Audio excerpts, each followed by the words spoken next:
Indie games are at the heart of the games industry, and often they push our very perception of what a video game can and can't be. I've always been fascinated by those driven by passion to pursue a project in the gaming industry, whether it be to tell a story they want to tell, relive and replicate a lost era of gaming, or just simply create something that they and many others can enjoy. In this episode, I sat down with John Szymanski to talk all things games, Kyle is Famous, and the indie scene as a whole. With that being said, please sit back, relax, and welcome to Indie Insight.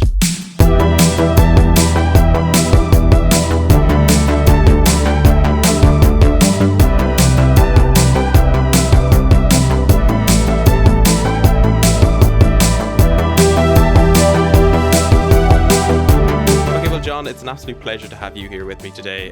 You're the second guest on the show, so I'm delighted to have someone of your stature in here with such knowledge on indie games and game development as a whole.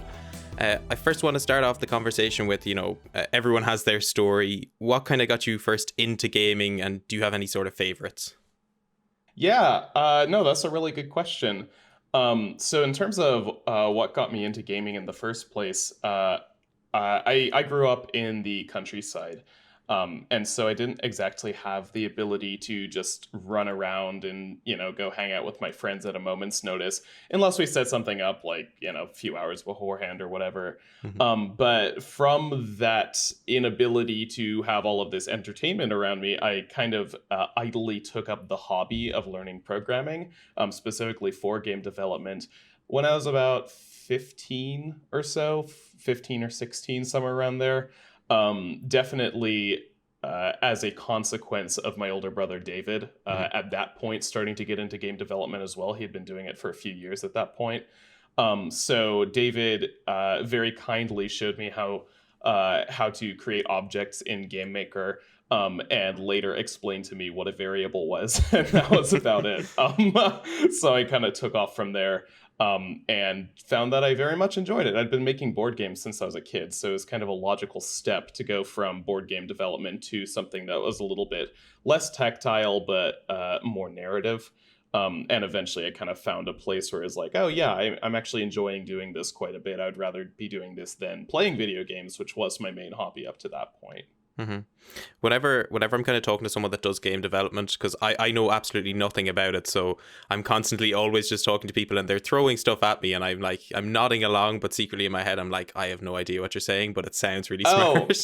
Sorry, no, variable. It's really simple. It's just a word that you use to store a piece of data in. Okay. So if I want to store like the number of cats that are currently on screen, I would use a variable num of cats, or something like that. That's all it is. Yeah. But let's say, take an example. So when you're going forward to develop a game or whatnot, whether it's Kyle is Famous or whether it's Charlotte's Exile or any of the other games that you've worked on, what appeals to you more when creating a game? Is it the process of getting all the mechanics correct, or is it the overall vision that the game is coming out to be? So like what it looks like, the aesthetic of it all? Yeah, another good question. So this kind of bounces between people in the industry. I've kind of found that people that really enjoy the macro view of games tend to be the ones that lean towards being an indie developer, and people that enjoy very specific parts of the process tend to be people that will go for AAA or maybe a large indie team, or won't end up being those sort of people that just like make games on their own, which is both are totally valid. That it's very important that people enjoy different things inside of that spectrum. I personally do tend to like the macro view of what a product will end up being, more than like one specific part of it. But with that said, I've always kind of had a soft spot for engine design, because that's what the impetus to getting me into being interested in video game development was programming. So I do all of my engine design myself inside of Unity, not like straight from scratch. But I don't usually hire another programmer or work with another programmer, because that's kind of the part where I feel most comfortable in. And then when it comes to other things like visual design, sometimes I'll work with somebody else on something like that, because although I'm capable of it, I'm by no means great at it. And so you end up with something better. But yeah, sorry, not to get too off track. In general, yeah, I do enjoy the macro design of things. I think that there's a lot of intrigue and value in having a vision and having a way of being able to bring that vision into reality. It's a very satisfying sort of thing to have happen, you know. Mm-hmm. Yeah, 100%. And one thing I kind of want to note as well, that you mentioned the distinction between AAA developers and indie developers. When it comes to sort of game design, that element, I feel like indie developers for a large part are allowed to experiment a lot more, change genres, even like you've done quite a bit of that yourself, like Rubber Ducky is very much a shooter type sort of puzzle game, I would suppose, in some aspects as well. And then you have something like Kyle is Famous, which is a point and click narrative game, which is a completely different side of the spectrum altogether. Is there, for you, I know you did a bit of work on Maximum Action, and you also did, I think, a bit of QA work for Dusk as well. Yes, just a bit, yeah. Is it that are you attracted to the first person shooter genre at all, or is it more so that when you find yourself doing your own sort of stuff, you kind of like to focus on different stuff outside of, say, the sort of the norms that people would expect from games, like shooters or puzzle games or whatnot? Yeah. So kind of talking about the first person shooter thing, it might come as a surprise to some people who are listening in. I'm not a huge first person shooter aficionado. Mm-hmm. I kind of got my start in the more professional side of the industry, working for New Blood, who's known for, at this point, is known for, first person shooting games. Mm-hmm. And it's not as if I have any dislike for them, but that's like another genre that I like to work on, if that makes sense. It's not like my main focus or passion. So yeah, I did work on Maximum Action, but that was actually more because that was the only job that I had an offer for. I'd never gotten an offer to do anything in a pseudo professional capacity in game development. So New Blood very kindly offered for me to, for me to test my skills on this project that needed an extra programmer. And so that's how I ended up working on that. When I have the ability to just kind of freehand game design, though, I don't usually start with first person shooters.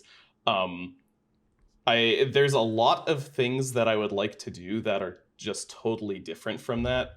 So I would expect that as I go through, my development in the next 5 and 10 years, I probably won't be touching that genre nearly as much as some might suppose from the fact that I kind of got my start working on Maximum Action. Mm-hmm.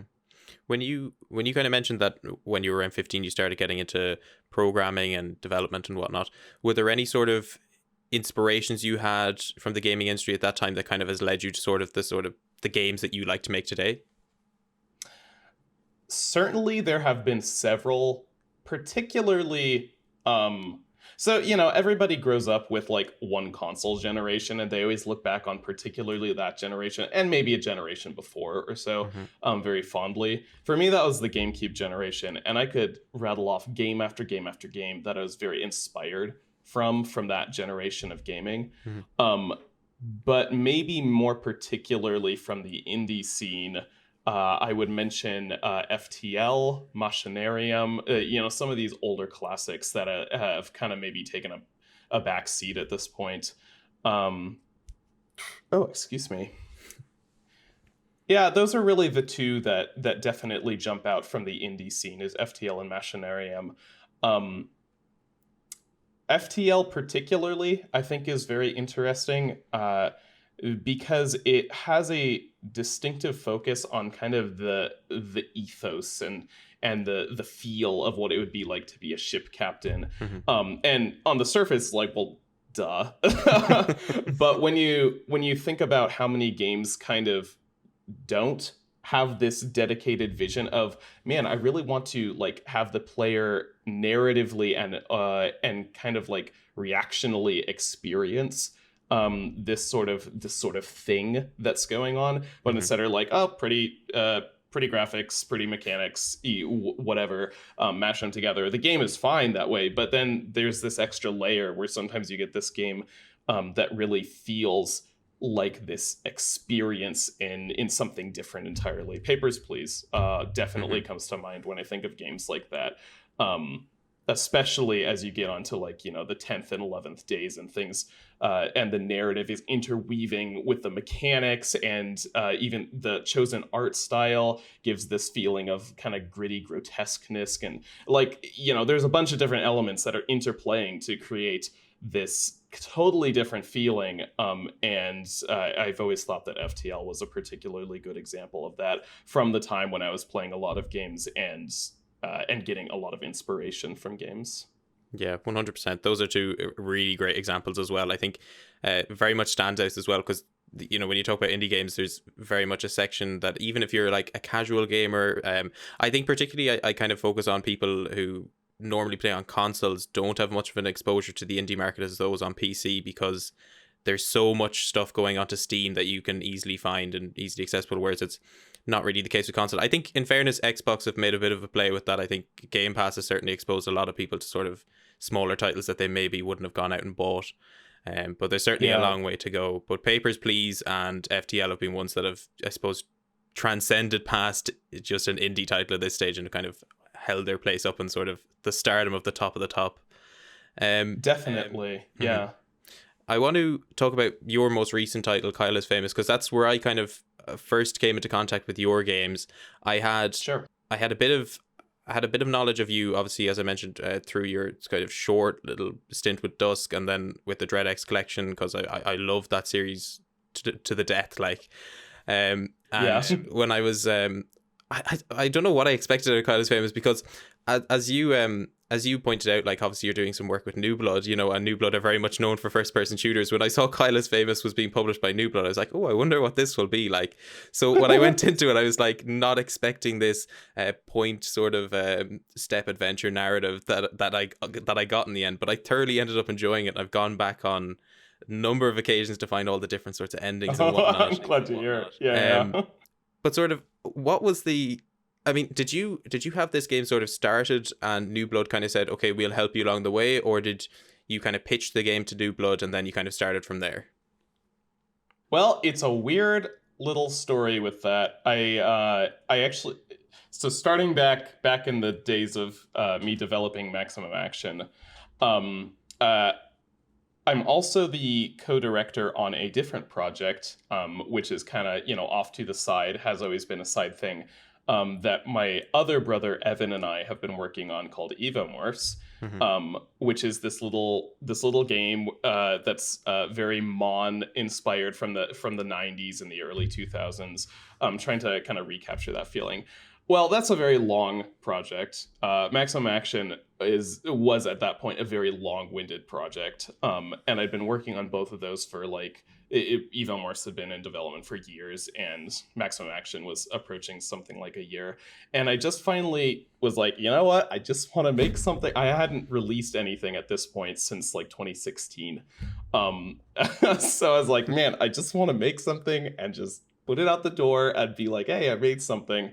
And so that's what Kyle is Famous ended up being, because I was like, well, it's a text adventure, you know, I can just type that out real quick and it won't take more than a month or so. So I did do that. It took about a month and a half to get like the first version of Kyle done. And I shipped it out, not intending for it to be anything more than just like a free game that I thought might get picked up by some Let's Players. And although it wasn't necessarily explosively popular, it did do very well, much better than I was expecting. You know, getting picked up by Jacksepticeye and Greystow Plays, and I ended up having a pretty large player base on Steam. And at that point, there was this. I had then also went ahead and released a couple DLCs to give some people some extra content, and also try to help monetize it a bit, because I was like, well, you know, if I can make this into a deal, maybe I can start like making my own games as a living, which is always the dream, right? So it's kind of like, you know, good for the player base, good for me at the same time. And then at some point, I was like, you know what? I think I could have done this better, and I want to do it better. And that's when I started thinking about this idea of like, the Kyle is Famous Complete Edition, which would be not just like a little free game, but would have, a much greater breadth of content, would have this editor so that people could create their own stories in it, do like actually spend some time doing a graphical overhaul instead of just kind of throwing together whatever was easy, which is kind of what I did in the first one. And even, at this point now we've got voice acting and Twitch integration, and it's coming out on Switch and yada yada. So essentially having all of those things that were like more attractive, like you could actually sell this game for some money, got it to the point where it's like I could actually start asking people, hey, would you have any interest in being a part of this? Particularly New Blood, after Maximum Action ended, where like we know that you've been Dave Ostrey particularly was like, I know that you've been thinking about this Kyle's Famous Complete Edition that would be like, sellable. I'd be interested in publishing it if you can put together a good pitch for it. So it wasn't really too difficult. Of course, I talked with Dave like every day at that point doing Max X stuff. So it wasn't like, going with a suit into a big building or anything like that. But so that's kind of where we're at with it. I've functionally finished development of this complete edition. We're kind of waiting on some key elements to fall into place. But that's the free version is still out there. New Blood didn't really have anything to do with it, but we've kind of transferred the Kyle IP over to New Blood in preparation for this expanded version to be releasing sometime this year, within a few months, I would assume, although we don't have a release date set yet. Mm-hmm. Yeah, one of the things that really drew me to it when I started playing it was obviously Kyle is this sort of famous interviewer who runs his own show. So I thought, what better way to do an interview with the guy who created Kyle is Famous than to ask him some of the questions that Kyle can actually ask in the game. So I'm going to throw a few of them at you. Because I'm going to assume that you have prepared for this, and if you have, I'll be really impressed. But I just picked out 6 of them that I thought might spark some interesting discussion. The first one, obviously, and I think the most important one is, John, are you a mother? I am not a mother, surprisingly.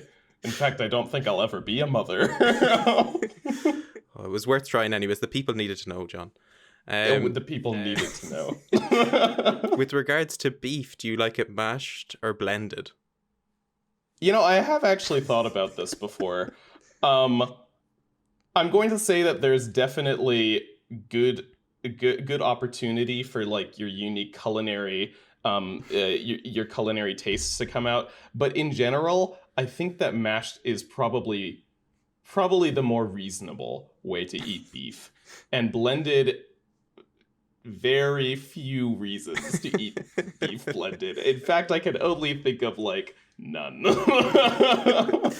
Oh, the brilliant thing about asking these is because you obviously have to have thought of the idea this at some stage if you're even going to put it forward as a question. So I know there's something in the back of your mind there, like something twisted or messed up. I don't know what it is, but it's there. Well, protein smoothies, right? It like functionally, work with me here for a second. Functionally, is not a protein smoothie essentially blended beef? You're extracting usually whey protein, which comes from milk, from a cow. And that cow's skin is going to be in that product because skin cells die and fall off. So, like, we're not that far removed here, right? And everybody drinks protein smoothies. I don't know. If you have to go through all that mental gymnastics to justify it, I don't think it's probably worth it, to be honest. I totally disagree. I think it's totally valid. Here's an even weirder question. Have you ever eaten a raw egg whole? I have, several times. Oh my god, why? I should clarify, not the shell. I just realized, wait a minute.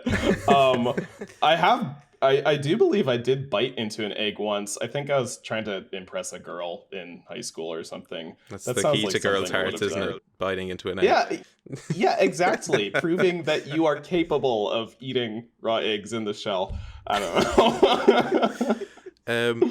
Here's a bit more of a normal question. What's your funniest story? A funniest story? Oh, man. So... I've got a really good one. Maybe this isn't the funniest, but it's definitely up there to some degree. I Before I was doing game development, I was working at as a barista at a local coffee shop, Hmm. and I knew the owner, which I'd known him for a very long time, since high school, and that was kind of a problem because we would, instead of doing our normal barista things, we'd be very goofy and big problems. So like I would do things like make a drink and then pour it on the floor and make him mop it up. But that sounds terrible. But you have to understand, this is somebody that I've known for like 12 years, and I never did this to a customer, just to James, right? Because I was just trying to be rude, and he would do it back to me and whatever.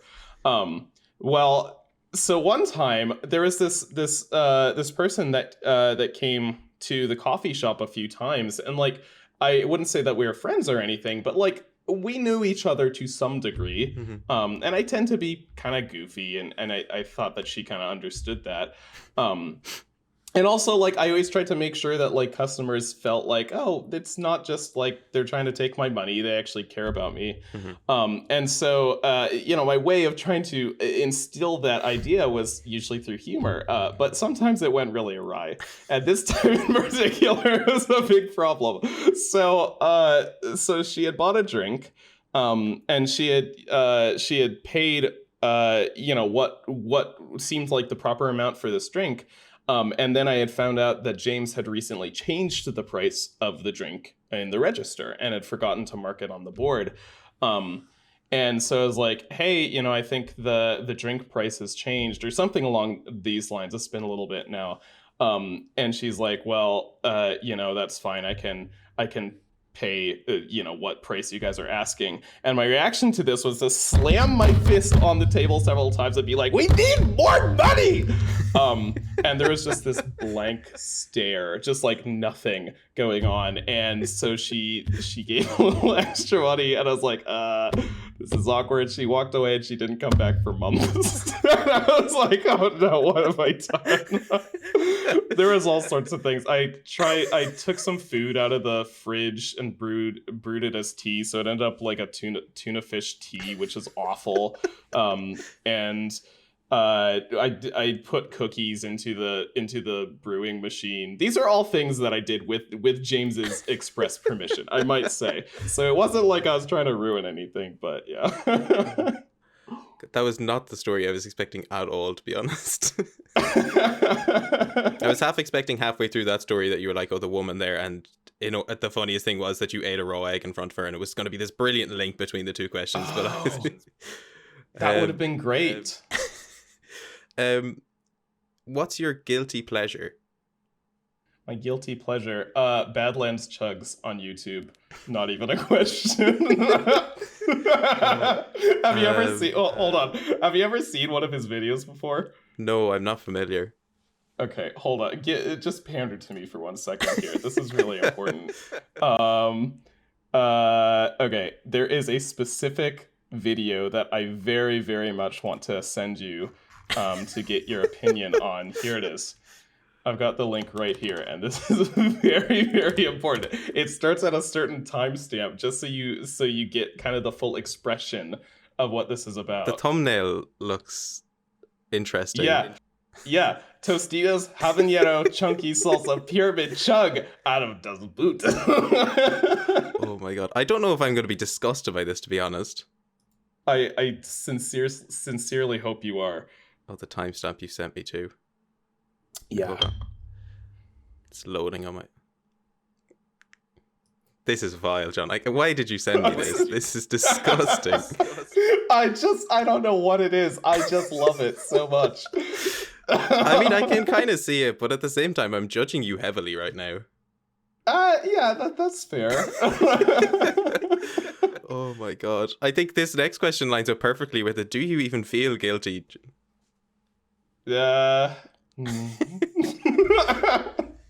Depends on the day.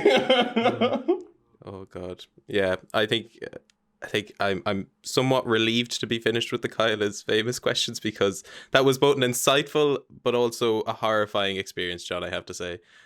Yeah, I mean, this is why Kyle is the best interviewer, right? He asks the questions that penetrate. That's it, yeah. I think the other one on the list was do you smile? But like, I mean, this interview already is. I think you've done more than smile, anyways. So I don't even need to ask. Um, we'll go back a little bit to sort of the technical side because I think we veered off for a second, and this is where the sharp viewership will decline now because the fun is over. Yeah. I actually I remember you mentioning in your Discord server that you were hoping to implement a sort of audience vote system into Kyle is Famous, just so Twitch streamers could kind of interact with their chat in that sort of way. Is it similar to, because the only other system I know that kind of does this is Jackbox. Is it going to be sort of similar to that sort of vein in which there'll be an audience score, or is it going to be like all the votes tallied up together will determine the way they go? It's a pretty simple system. So every choice that's on screen, so long as there's more than one choice, will have a letter associated with it, A, B, C, D, and you can type A, B, C, D into chat, and once per choice, your vote will be counted on an incrementer next to each choice. And so then the Twitch streamer can see how many people voted for each one. They can either choose to click on that or not, or there's also an option to make it automatic, so it will just automatically pick the highest one, which I hope will be really fun for doing like Twitch Plays Kyle, especially because it's fully narrated too. So it'll be a little bit like a storybook that's unfolding that people get to play along with. I think that'll be pretty fun to do. Yeah, no, it certainly sounds like it's shaping up to, like, it was already a very good game, but I think it's kind of at that next level now. I think particularly the adding in the voiceover is a really important thing. Like, I don't, maybe this just reflects poorly on me, but I'm extremely lazy, and so reading through stuff at times just really doesn't bode well for me, especially when I sit down to want to play a game. But having a voiceover for Kyle is Famous is going to be, I think, game changer in general. I agree. Yeah, text-based adventures are they're not an easy genre to work with, because it's kind of like asking people to do math in a puzzle game. People don't like it. People don't like to read a whole bunch of stuff, which is understandable. I mean, we're not used to reading this massive chunk of text all the time, and I don't like doing it either. You know, I usually skip through any story segment in a game that asks me to read anything more than like a paragraph or two. One of the ways I tried to combat that in the original was to have, I gave myself a very, very sharp limit on what text could appear on screen at one time, which is why Kyle is presented in this way, where you get like a little information and then a little bit more and then a little bit more. So it's not overwhelming that way. But even at that, I guarantee you that if the original Kyle had released with voice acting at that point, it would have done much better than it did. Because, people don't like to read to themselves. And I totally understand that now. And I think that having the voice acting is going to help a lot with that in consideration. Do you kind of like, in some ways, do you kind of regret that you didn't release it with voice acting, or was it kind of just like, well, I wanted to get this out anyways, so I don't really tend to look back on it too much? You know what? I think releasing it as it was the right thing to do. I do think that there was more I could have done with the game, but I didn't even know that anybody would play it at that point, and I needed a little bit of information to know that people were actually going to be interested in that in the first place. So yeah, no, I think it was all right. I think it's spinning out okay. Certainly the game could have done better if I had put more time into it. But then again, what's the cap? You know what I mean? The more time you put into something, the better it's going to do most of the time. So I think it was all right. Yeah, 100%. And I suppose the counter argument to it as well would be that, you know, it's great that if you release a game, say, as Kyle is Famous is already a very well put together game and enjoyable to play, now that you're adding in these extra bits, it's giving people who have played the game already an incentive to come back, and then it's also encouraging a new audience to come in as well. So it only adds to the sort of success in that sense. You mentioned earlier a little bit about working on Maximum Action, and then you talked a little bit about obviously working on Kyle is Famous as being a sole development. What have you found has been the main difference for you, or even main difference in general, when working on a game as a sole developer or working as part of a team? May I ask one question, just to clarify? In a team, am I in like the directorial position, or am I, like with Maximum Action, just kind of a programmer who's just doing the work that they're sent? Just kind of, well, whatever works best for you. I would assume kind of programmer and maximum action as opposed to working solely on Kyle. Sure. If that's the case, yeah, there's a pretty dramatic difference for sure. Mm-hmm. Um, the obvious things are like, well, yeah, you've got full control over what the game will turn out to be and this and that. And although on the basis that sounds really, really fun and really great, you are then also going to be capped by your own abilities. And your weaknesses are going to be very apparent. Mm-hmm. So especially like when I made Kyle, I did not do a graphic designer's job on the game. The game, if you kind of look at it from a graphic designer's point of view, the game doesn't look very good, and is so simplistic that it's almost a turnoff. You know, and that's my failing as a developer. I'm just never going to be as good at doing something heavily graphic design oriented as a graphic designer will be. You know, just simply put. So with that in mind, yeah, you've got full control over what you're doing, but you then you also have the limitation of the fact that you might not be good at doing everything you want to do.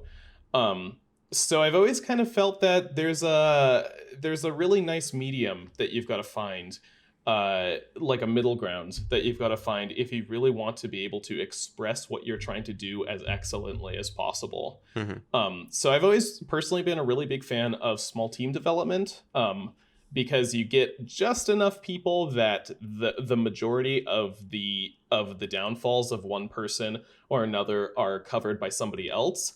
But also it's small enough that everybody kind of has a voice in what's going on, and it's small enough that you as the director are able to kind of really impart your vision very closely and intimately with each part of your team. And that's going to create something that's much more personal. Really 100% of the time. I can't think of a situation where it won't, I suppose the one example that comes to mind where you kind of have a mix of both is working on DreadX, because obviously you're a sole developer for your own title there, but you're also working as part of a broader team as well. I have to ask the question because I love getting devs side on this when they get asked about it. How did you get approached to do the DreadX Collection 2, and kind of what was the main pitch they gave to you? Ted just sent me a DM on Twitter because David was a part of the first one, and I think that David put my name in the bucket for the second one. So Ted was like, yo, you want to get in on this? Literally, like, that's exactly what he said. And I was like, yeah. And then like a week later we signed a contract, and we started development a couple weeks after that. So it's very low key. DreadX is very good at being professional in the ways that they need to be professional, and being personal in the ways that they need to be personal. So, it wasn't like they sent me a big contract and a big sales pitch or anything like that, Yeah, I think the great thing about DreadX, or at least DreadXP in general, is like one of their key selling points is that the devs get paid. Is it you get paid before you do the project, or is it after you finish?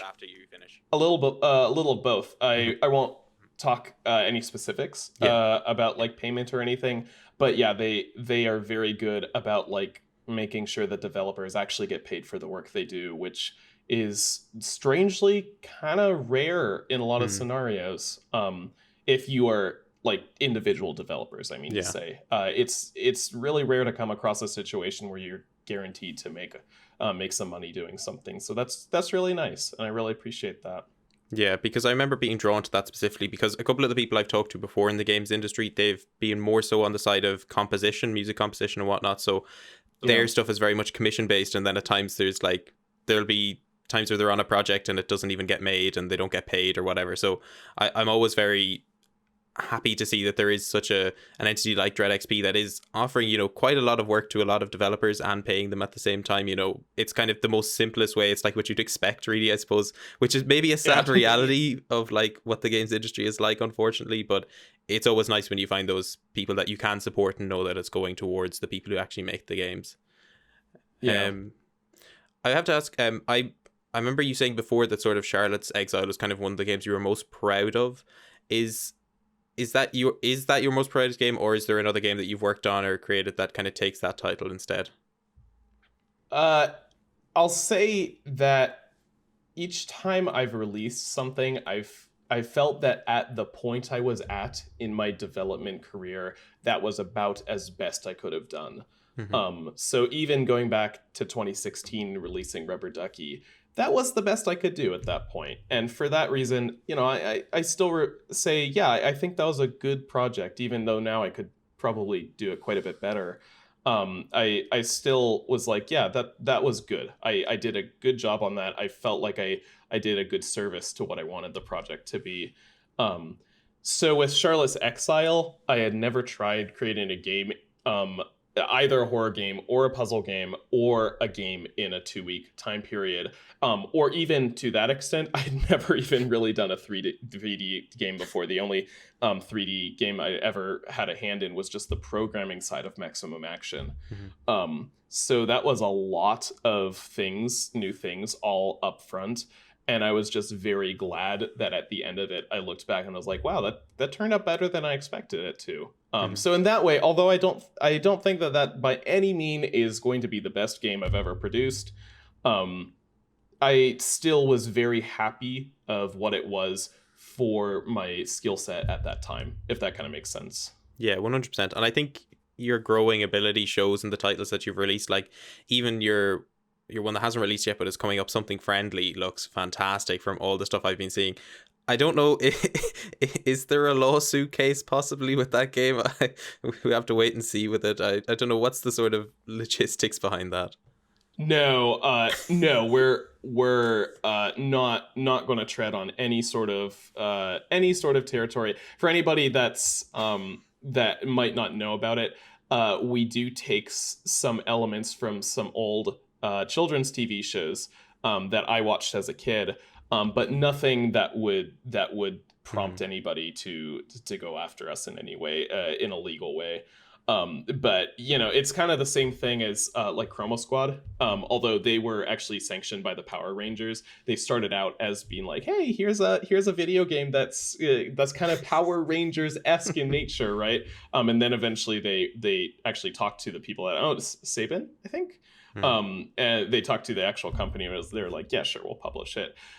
We are doing something similar, but we're not going to be in any area where it's like, oh no, now we've got a big. No, we're being really careful about that. Hmm.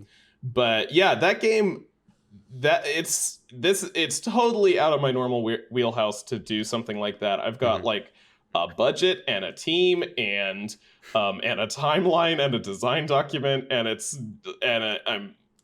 like totally different. So it's been a really excellent experience, a very big learning experience, and crafting this what is a fairly large environment to go around and trying to figure out like how all of it interlocks and stuff. Like I could show you, design piece after design piece and iteration after iteration that we've gone through. Hmm. Jury's still out of whether the game will be good or not, but I think that it's coming together in the way that I'm intending. So I'm hoping that within a year and a half or 2 years, we'll be able to look back on that and say, "Yep, that's what we wanted it to be, and we're glad that we got it to that point." Yeah, I'm certainly looking forward to seeing it release anyways. Suppose you're obviously quite experienced dev at the moment. You've said that you've kind of progressed throughout all your career, learning new things and making better projects. Is there an end goal for what you want to do, or is there even just one thing you'd love to achieve throughout your career? That's a good question. I've had a lot of different thoughts on this. I do not have a place where I'll end up and be like, "Yep, that's where I wanted to get. I'm not going to go any further than this." I have as many ideas as I have ability to do them. So in that respect, I think that I'll never really run dry on the things I want to do. But some of those aren't always ideas of specifically just I'm going to make a game by myself. I have thought about if I happen to end up in the situation where I have something successful, instead of kind of keeping the money from that for myself or anything, I've thought pretty a lot about how it would be just a much more responsible and much more mature thing to do to give people jobs with that money. I feel like that's the almost an ethical responsibility you have at that point. So maybe that means I'll be opening up a studio at some point. It's possible that that's where things will lead me. And on a different note, there's a lot of things that I've kind of been having on my mind that I wouldn't mind looking at developing or turning into a project that aren't necessarily even game related. I've really been thinking about how there's a need for a much more intelligent accountability program for young males or young adults in general, and how there's not really a good program that you as a young adult can really say, yeah, this is going to help me keep me in the place that I want to be. And so I've got some thoughts about how you could use image processing and stuff to really accentuate that side of things, and that's a project I would like to potentially put some time into at some point. And that's not a video game at all. I've got some ideas for books I would like to write, things along those lines. My passion will always be with video game development. I don't think I'm ever going to stop doing that. Those other things will kind of probably branch off of whatever development that I do in the future. Like if I have a studio and I'm able to give some resources to doing a non-video game app development project, those are things that I would consider at that point. But yeah, we'll have to see. I kind of feel like I'm in a very growing stage in my career. I just recently, within the last year and a half, released the first game that got people interested in working with me. And so with that in mind, it's like, we'll see what happens when MFN releases. We'll see what happens when Evomorphs releases. We'll see what happens when Kyle is Complete releases. We'll see what position we're in and who I'm able to get interested in working with me at that point, and see what kind of projects that will enable us to do next. And I've got plenty of ideas of what we can do, so I'm sure one of them will fit somewhere. Speaking of working with other people in the future, this is sort of a hypothetical question, but if you could collab with one other developer, who would it be and what game would you make? Ooh, tough call. I think the person that always comes to mind first is Terry Kavanagh, just because I really like Vov for like no other reason. I just think Vov is great, and Terry Kavanagh seems like such a bro. I will also say I have always wanted to work with Scott Cawthon. I feel a bit of kindred spiritness with Scott Cawthon, and I would love to work. I just feel like we've got a similar sense of humor and stuff.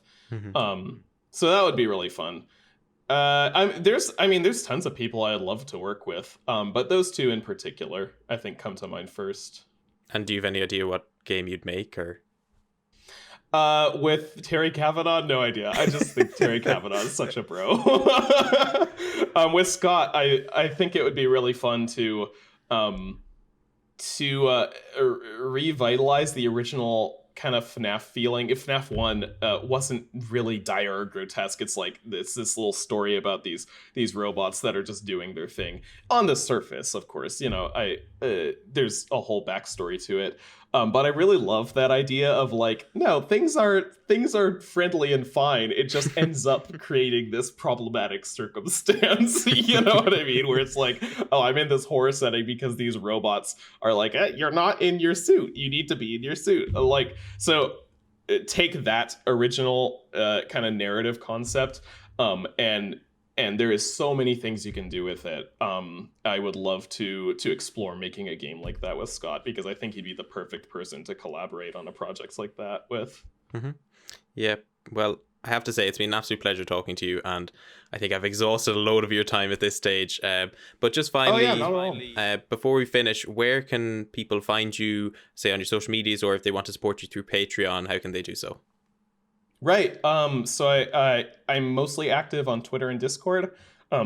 My Twitter is at Ducky_Szymanski, which is not easy to remember, and I don't blame you if you can't. I'll have it linked below, don't worry. Thank you. I appreciate that. And I do have a Discord as well, which I know you're a part of. And that's a fun place to hang out. It doesn't have to even be specifically for my games. If you're just kind of interested in game development and stuff, come on over. And yeah, that is about the best of it. I do also have a Patreon that's more reserved for just people who are interested. At one point, it was necessary to my income stream, but at this point, it now just kind of helps enable me get to a little extra places. Like I can afford a Minecraft server because of my patrons that everyone can play on. And I've been thinking about maybe launching a website and things like those. So if you have a desire to see anything of mine grow in that way, kind of on the horizontal level instead of the vertical level, that's a great place to support me. That money does definitely go to stuff that is good. So. Perfect. John Szymanski, thank you so much. Yeah, thank you. I really appreciate you taking the time.